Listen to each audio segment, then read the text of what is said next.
नमस्कार मित्रांनो, लग्नानंतर होईलच प्रेम या मालिकेच्या पुढील काही येणाऱ्या भागांचे अपडेट जाणून घेऊया आपल्या आजच्या या व्हिडिओमध्ये. चला तर मग मित्रांनो, सुरुवात करूया आपल्या व्हिडिओला. तर आता आपण इथे पाहणार आहोत की कशा पद्धतीने आता वसुअत्या आणि रम्या दोघीजणी मिळून पार्थ, काव्या, जीवानंदिनी यांच्या खिलाफ कट रचणार. पार्थ आणि काव्याला वेगळं काट करण्याचा प्रयत्न करणार.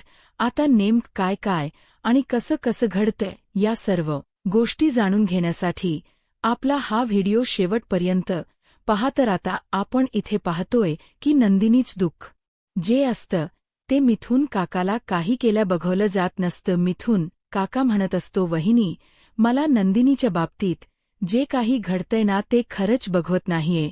मी एक काम करतो, मी आजच आपल्या देवीला जाऊन मंदिरात साकड बोलतो आणि तिला सांगतो की बाई, जीवाने आणि नंदिनीने आजपर्यंत कोणाचेही काहीही वाईट केलेलं नाही, कोणाच साधं वाईट चिंतलही नाही. त्यामुळे त्यांच्याही बाबतीत आई काहीही वाईट होऊ देऊ नकोस. आणि एकदा का माझ्या मनाच्या सारखं घडलं की मी स्वतः इथे नंदिनी आणि जीवाला घेऊन येईन आणि त्यांना तुझ्या पायावरती डोक टेकून दर्शनही यायला लावेन आणि इथे देण मागण जे काही असेल ते सगळं करेन. असं मी जाऊन देवीला बोलून येतो. काय म्हणता वहिनी तुम्ही? त्यावर मग मालिनी काकू मिथुन काकाला म्हणतात, मिथुन भाऊजी, तुम्हाला जे वाटेल ते तुम्ही करा. मग मिथुन भाऊजी आता जातात आणि त्यांची जी देवी असते त्या देवीला नवस बोलतात आणि तिला सांगतात की आमच्या नंदिनीचं आणि जीवात सुद्धा सगळं छान होऊ दे आणि आमच्या काव्याला दिवस गेलेले आहे, आमच्या काव्यात सुद्धा सगळं अगदी व्यवस्थित पार पडू दे. तर इकडे आता मालिनी काकू ह्या विचार करतात की माझ्या एका मुलाच्या पदरात सुख आलं आणि त्याचवेळी माझ्या दुसऱ्या मुलाच्या पदरात दुःख आलं. याला काय अर्थ आहे? हे असं का घडलं असेल? आजपर्यंत जीवा आणि पार्थ दोघंही जण एकमेकांच्या सुखदुःखात होते, पण आज जीवाला दुःख झालंय आणि पार्थला आनंद मिळालाय. जीवा बाबा होऊ शकत नाही आणि पार्थ बाबा होणार आहे. हे असं सगळं का? माझ्या मुलांना एकत्र आनंद का नाही मिळाला? माझ्या जीवाला लहान मुलांची एवढी हौस आहे, आवड आहे, तरी मेरे जीवाच्या बाबतीत हे सगळं का घडलं नाही? ते काही नाही.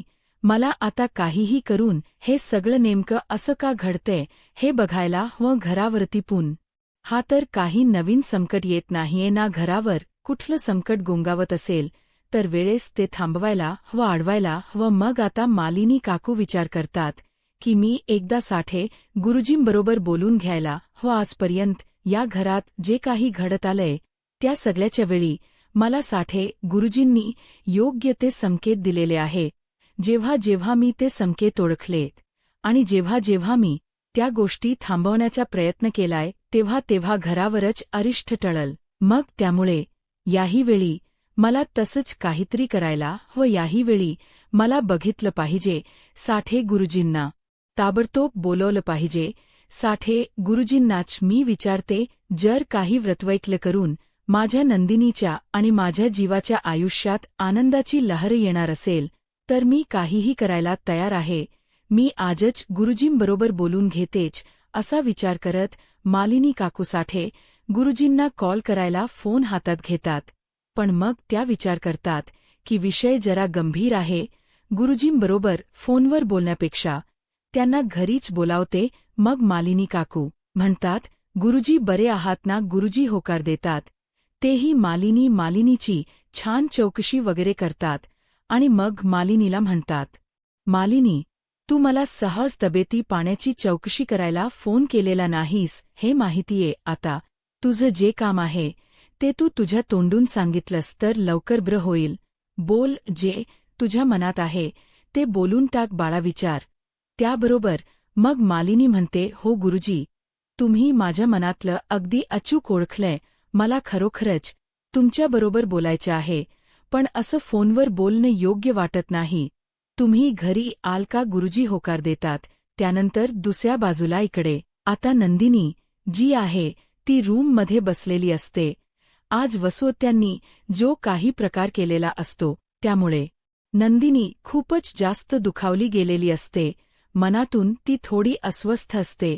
तिला वाटत असतं, एका बाजूला काव्याजी मला लहानपणापासून एवढी जवळची आहे, प्रिय आहे, तिच्या पदरात आनंद आलाय, आणि एका बाजूला माझ्या स्वतःच्या पदरात निराशा पडली. काय करू? काव्याच्या बाबतीत जे काही चांगले घडते त्यासाठी मला खूप बरं वाटतंय, खूप समाधानही मिळते, खूप आनंद होतोय.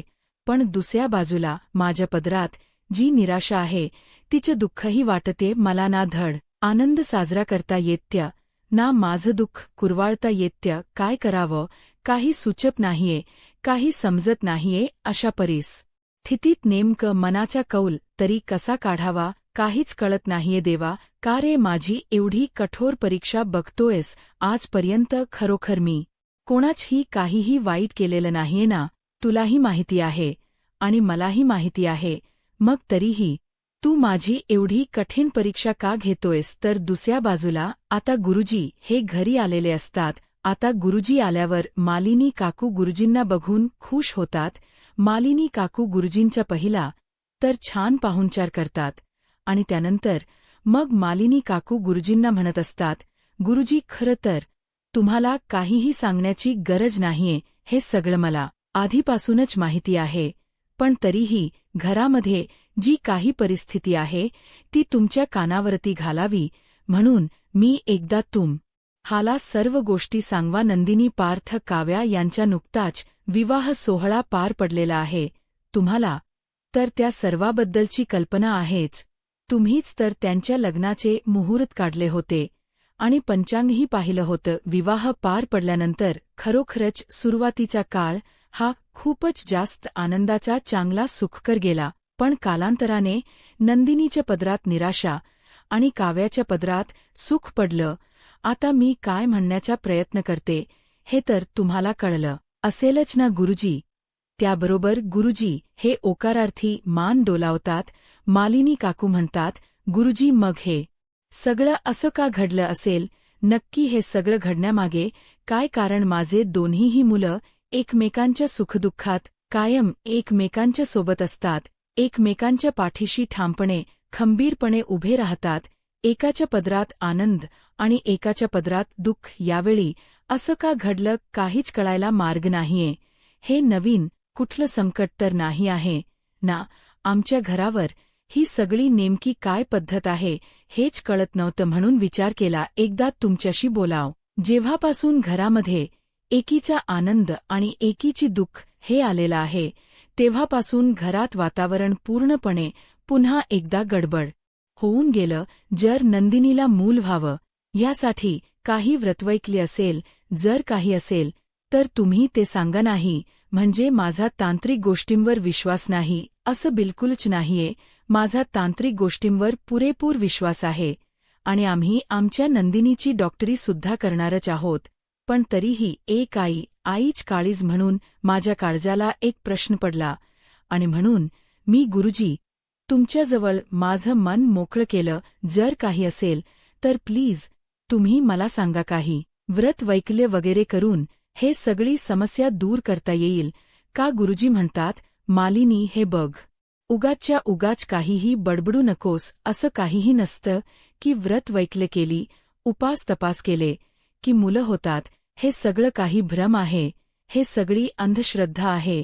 मी ज्योतिषी आहे तरीही सांगतो, माणसाने ज्योतिषाचा नाद करू नये आणि जर केला तर तो एका सीमित मर्यादेपर्यंतच करावा. हे सगळं पूजापाठ करून मुलं वगैरे होतात, हा सगळा एक भ्रम आहे. त्यामुळे उगाचच्या उगाच मनामधली शंका पहिली काढून टाक की पूजापाठ केल्याने काही फरक पडेल, कारण त्याने काहीही उपयोग होणार नाहीये. आणि म्हणशील, नंदिनीला मूल न राहण्याच तर अगं सध्या तीच लग्न नुकताच झालेलं आहे. त्यामुळे उगाचच्या उगाच तुम्ही सगळ्यांनी फार काळजी करू नका. तुम्ही सगळ्यांनी फार विचारही करू नका आणि घाई तर मुळीच करू नका. सगळं काही जेव्हा घडायचं तेव्हा व्यवस्थित वेळेवर घडेल. कदाचित असं समजा सध्यापुरतं की नंदिनीच्या आयुष्यात सुख येण्याची, नंदिनीच्या आयुष्यात आनंद येण्याची योग्य वेळ अजून आलेलीच नाहीये. म्हणून कदाचित हे सगळं घडलंय. नंदिनीच्याही आयुष्यात नंदिनीच्याही पत्रिकेत सुख, समाधान, आनंद आहे. त्यामुळे नंदिनीलाही हवं असलेलं प्रत्येक सुख मिळणारच आहे. आणि सगळ्यात महत्वाची आणि मुख्य गोष्ट, मालिनी विसरतीयस का जे ज्याच्या नशिबात असतं ते कायमच त्याला मिळतं, आणि जे आपल्या नशिबात नसतं ते अगदी कितीही प्रयत्न केले तरी नशिबाने मिळत नाहीच. त्यामुळे जे आहे नशिबात ते नक्की मिळेल, ते नक्की घडेल. त्यासाठी काळजी करण्याची, व्रतवैकल्य करण्याची काहीही आवश्यकता आहे असं मला तरी वाटत नाही हो. पण मी असं म्हणणार नाही की काळजी करू नका किंवा वैज्ञानिक पद्धतीने इलाज करू नका. इलाज करा, उपचार करा आणि त्यानंतर मार्ग आपोआप मोकळे होतील. त्याबरोबर मालिनी म्हणते, खरंच गुरुजी, तुम्ही हे सांगितलंत, आता माझा जीव भांड्यात पडला. आजपर्यंत तुम्ही या घरात जे जे काही भाकीत केलेलं आहे ते प्रत्येक वेळा सत्य झालेलंच आहे. आणि माझी खात्री आहे यावेळेसही तुमचं भाकीत सत्य होईल. आणि माझ्या नंदिनीच्या बाबतीत सुद्धा सगळं छान होईल. माझी नंदिनी सुद्धा लवकर गुड न्यूज देईल, आई होईल. माझ्या जीवाला हवं असलेलं सुख त्याच्या पदरात पडेल. गुरुजी, खरंच तुमच्याशी बोलले ना की मन कसं हलकं आणि मोकळं झाल्यासारखं वाटतं बघा. त्याबरोबर इकडे काव्यसुद्धा म्हणू लागते, गुरुजी, आणखीन एक मुख्य आणि महत्वाची गोष्ट तुम्हाला सांगायची आहे. ती सांगायची राहूनच गेली. आई, बोलू का मी? त्यावर मालिनी काकू म्हणतात, अग विचारायचं काय, बोल ना, तुला काय बोलायचं असेल ते. त्यावर रम्या हिच लग्न ठरलेला आहे, तर तुम्ही गुरुजी रम्याला सुद्धा आशीर्वाद द्यावा अशी माझी इच्छा होती. तर रम्या, गुरुजींना नमस्कार कर, गुरुजींचा आशीर्वाद घे. गुरुजी, रम्याच एका विजय नावाच्या मुलाबरोबर लग्न ठरलेलं आहे. ते सगळं व्यवस्थित पार पडेल ना? सुरळीत सगळं छान पद्धतीने होईल ना? या गोष्टींमध्ये मला प्रश्न आहे, तर तुम्ही तेवढं फक्त सांगा, हे सगळं थाटामाटात व्यवस्थित पार पडेल ना? रम्याला सुद्धा तिच्या वाट्याचं सुख मिळेल ना? त्याबरोबर गुरुजी हसतात. काव्या म्हणते, गुरुजी, काय झालं? तुम्ही माझ्या प्रश्नाच उत्तर दिलं नाहीत. त्यावर गुरुजी म्हणतात, काव्या बाळा, काय आहे ना, तू खूपच सरळ साधी आणि भोळी मुलगी आहेस. त्यामुळे बऱ्याच वेळा बऱ्याचशा गोष्टी तुझ्या लक्षात येत नाहीत. पण एक गोष्ट लक्षात ठेव, कधी कधी काही वेळा असं असतं की जे आपल्याला दिसतं ते घडत नसतं आणि जे घडत असतं ते दिसत नसतं. त्यावरती म्हणत असते, गुरुजी माफ करा पण कळलं नाही.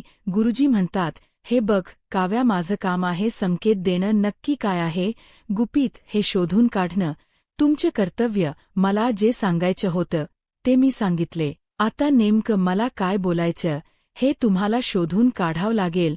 पुन्हा एकदा हवं तर बजावतो. जे दिसत असतं तसं घडत नसतं आणि जे घडत असतं तसं दिसत नसतं. आता गुरुजी हे बोलत असताना त्या ठिकाणी आणि पार्थही आलेला असतो आणि नंदिनी तर तिथे असतेच. मग आता नंदिनी आणि पार्थ एकमेकाकडे बघतात. त्यांना पुन्हा एकदा रम्यावरती संशय येतो की याचा अर्थ नक्कीच रम्या खोट बोलतीये. रम्याची काहीतरी गडबड आहे, गखलत आहे. त्यानंतर गुरुजी, चला आता मी निघतो, मला जायला हवं असं म्हणून तिकडं निघून जातात. मग गुरुजी तिकडनं निघून गेल्याच्यानंतर लगेचच इकडे जीवा याला कॉल करायला नंदिनी सुद्धा बेडरूममध्ये जाते. नंदिनी ताबडतोब जीवाला कॉल करते आणि आता ती जीवाला सांगत असते, जीवा, तुम्हाला माहिती आहे का आज आईंनी घरी साठे गुरुजींना बोलावलं होतं. आणि साठे गुरुजी काय म्हणाले? साठे गुरुजी म्हणाले की आपल्याही पत्रिकेत पुत्रप्राप्तीचा योग आहे, आपल्याही नशिबात सुख, समाधान, शांती आहे, आपल्याही नशिबात आपल्याला हवी असलेली वस्तू मिळणार अशी चिन्ह आहे. त्यामुळे काळजी करण्याची गरज नाही. गुरुजींनी सांगितलं की सध्या माझी योग्य वेळ आलेली नाही. एकदा का योग्य वेळ आली की मला सुद्धा हवी असलेली गोड बातमी मला मिळेल. माझ्याही आयुष्यात जे नाही आहे ते मलाही सुख भोगता येईल. सगळं व्यवस्थित होईल. आणि तुम्हाला सांगू का जीवा, गुरुजी हे सगळं बोलताना मला खूप आनंद झालाय, खूप बरं वाटते हो मला. तसंही तुम्हीच मला सांगितलं होतं ना की आजपर्यंत साठे गुरुजींनी आपल्या घरात जे जे काही भाकीत केलेलं आहे ते सत्य झालंय. मग साठे गुरुजींच देव करू आणि हेही भाकीत सत्य हो आणि आपल्या बाबतीत सगळं काही चांगलं घडो, सुखात घडो, सुरळीत घडो, एवढीच मी देवाकडे प्रार्थना करते. एवढे दिवस मला काळजी वाटत होती माझं सगळं छान होईल का नाही प्रश्न पडत होते. पण आज जेव्हा घरी साठे गुरुजी आले आणि साठे गुरुजींनी स्वतःच्या तोंडाने असं सांगितलं ना की माझं सगळं छान होणार आहे, माझं सगळं व्यवस्थित होणार आहे, तेव्हा मनातून असं अचानक एक फिलिंग आलं की सगळं व्यवस्थित होईल का नंदिनी, काळजी करू नकोस, तुझंही सगळं छान होईल. आणि जेव्हापासून हे फिलिंग मनात आलंय ना तेव्हापासून मला तर खूप पॉझिटिव्ह वाटते, खूप बरं वाटते. त्यावर जीवा म्हणतो, नंदिनी तुलाच काय, अगं मलाही बरं वाटते. साठे गुरुजी म्हणालेत, म्हणजे सत्य होईलच. तुला माहिती आहे का ते गुरुजी आई लहान होती ना तेव्हापासूनचे आहे आणि आईच्या घरी म्हणजे आमच्या आस्तोळच्या घरी साठे गुरुजींच मत घेतल्याशिवाय कुठलीही गोष्ट केली जायची नाही. काय आजही आमच्या घरी साठे गुरुजींच्या मताशिवाय कुठलीही गोष्ट केली जात नाही. आईच्या माहेरी म्हणजे साठे गुरुजी जे बोलतात ते सत्य होतच असं म्हटलं जातं. त्यात साठे गुरुजींनी आपल्याला एवढा छान आशीर्वाद दिलाय म्हटल्यावर गुरुजींचा आशीर्वाद नक्की फळणार आणि आपल्याला हवं असलेलं सुखसुद्धा आपल्या पदरात पडणार. पण एक अट आहे माझी, आता नंदिनी म्हणते, आता काय जीवा म्हणतो सत्य, तू जो काही तोंडाला पद्र लावत असतेस ना तो आता लावणं जरा बंद कर नंदिनी. आता गुरुजींनी आशीर्वाद दिलाय ना की सगळं काही आपल्या बाबतीत छान घडणार आहे, व्यवस्थित होणार आहे. म्हणून मग आता गुरुजींच्या बोलण्यावरती अगदी निसंकोचपणे विश्वास ठेव आणि सगळं काही देवावर सोड आणि मोकळी होत. तसंही असं म्हटलंच आहे ना, कुणीतरी जे घडतं ते चांगल्यासाठीच घडतं. त्यामुळे आता जे घडलंय त्यावर स्वतःला किंवा इतर कोणालाही दोष देऊ नकोस, नाराज राहू नकोस.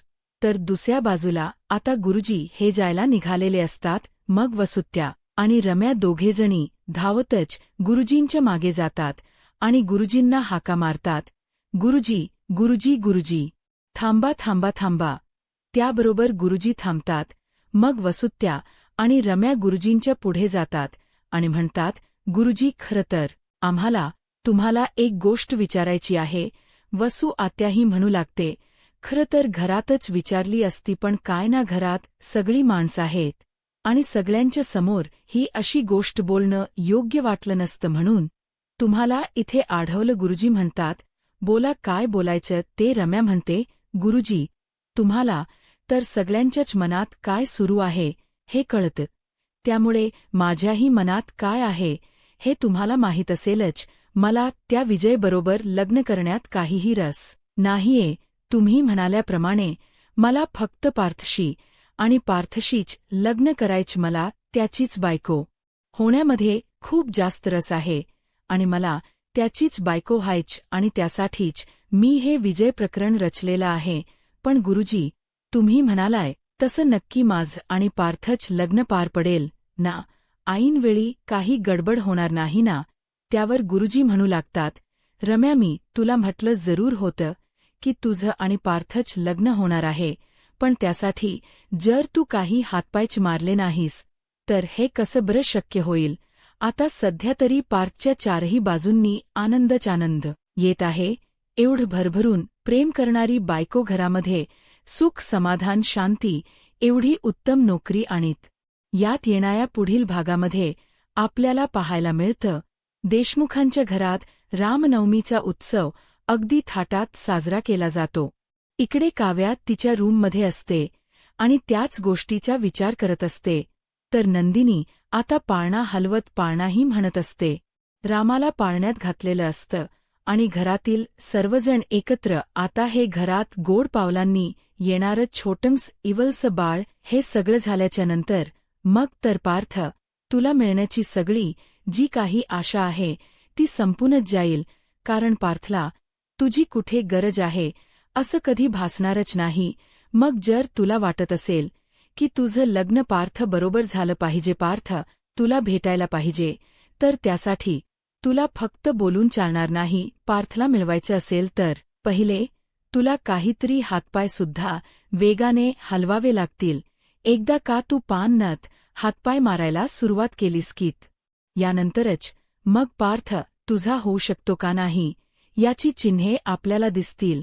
तू हातावर हात धरून बसलीस तर काहीही शक्य नाही येतो. मी एवढं बोलून गुरुजी निघून जातात. आता रम्याला जेव्हा कळतं की काव्या प्रेग्नंट आहे तेव्हा रम्याला वसोत्याचा खूप राग येतो. खोलीत आल्यावर रम्या वसोत्यावर खूप चिडते. तिला चाकू दाखवत म्हणते, आई काय तुला सगळं माहिती असेल ना, तुला कळलंच असेल ना. घरामध्ये जेव्हा सगळ्यांना समजलं तेव्हा की काव्याकडे गुड न्यूज आहे म्हणून. मग तरीही तू मला हे सगळं का नाही सांगितलंस माझ्यापासून या सर्व गोष्टी लपवून. तुला काय मिळाला एक्स्ट्रा पैसे की काय त्याबरोबर. मग वसोत्या म्हणते, रम्या गप गप उगाच्या उगाच वेड्यासारखं मूर्खावाणी काहीही बडबडू नकोस. एक्स्ट्रा पैसे काय एक्स्ट्रा पैसे. आणि मुळात मला तुला सगळं सांगायचं होतंच. आणि बाळा तुला सगळं सांगण्यासाठी मी तुला फोनही करत होते. अगं राजा पण काय करू त्यावेळी तुझा फोन बंद लागत होता. आउट ऑफ कव्हरेज एरिया लागत होता. त्यामुळे मला तुला काहीही सांगता आलं नाही. रम्या म्हणते, हो का आई. अगं पण आता मला परत येऊन एवढा काळ लोटला गेलाय तरीही तू अजून मला काहीही सांगितलेलं नाहीयेस. कशासाठी केलंस हे सगळं तुला माहिती आहे ना. माझ्यासाठी पार्थ किती इम्पॉर्टंट आहे, किती महत्वाचं आहे. आता मला गुरुजींनी सांगितलं म्हणून मला एवढी मोठी गोष्ट समजली. तरी जर गुरुजी बोलले नसते तर तू तर माझ्यापर्यंत हे सगळं पोहोचूच दिलं नसतंस ना, की काव्या प्रेग्नंट आहे वगैरे वगैरे. वसोत्या म्हणते की काव्या रम्या कशाला आता तुला त्या पार्थच्या मागे लागायचं. विजय एवढा चांगला मुलगा आहे, गुणी आहे, तुझ्यावर एवढं प्रेम करतोय, तुला एवढं समजून घेतोय, सांभाळून घेतोय. बाळा अशी मुलं शोधूनही जगात सापडत नाहीत. उलट मला तर वाटतं तू विजयबरोबर लग्न करून स्वतःच्या आयुष्याचं सुख भल करून घेतलं पाहिजेस. अगं काय आहे त्या पार्थमध्ये, त्या पार्थपेक्षा तो विजय सगळ्याच पटीने उत्तम आहे, गुणवान आहे, श्रीमंत आहे. मग झालं की उलट पार्थने तर कधी तुझ्याकडे नजर वर करूनही बघितलं नाही. आणि त्या दिवशी बघण्याच्या कार्यक्रमात तो विजय चक्क तुझ्यासाठी उठून उभा राहिला. आणि तरीही तुला हे सगळं नकोच आहे का. तरीही तुला त्या पारच्या मागेच करायचं आहे का. त्यावर मग रम्या वसोत्याला चाकू दाखवत म्हणते, आई गप्प बस तू. जस एक शब्द बोलत चाललीस ना, माझ्या काळजावर चरे पडत चाललीत. एक गोष्ट लक्षात ठेव, आजच्या नंतर माझ्या नावाच्या पुढे फक्त आणि फक्त पार्थच नाव जोडायचं. माझ्या नावापुढे इतर कुठलंही नाव जोडलं जाणार नाही. रम्या पार्थ देशमुख समजलं. त्यावर वसुत्या म्हणते, या मुलीचं काय करावं ना, मला खरंच काही कळत नाही. जाऊ दे आता पुढे काय होईल हे पाहायला आत्ताच माझा महाराष्ट्र या यूट्यूब चॅनलला सबस्क्राईब करा. धन्यवाद.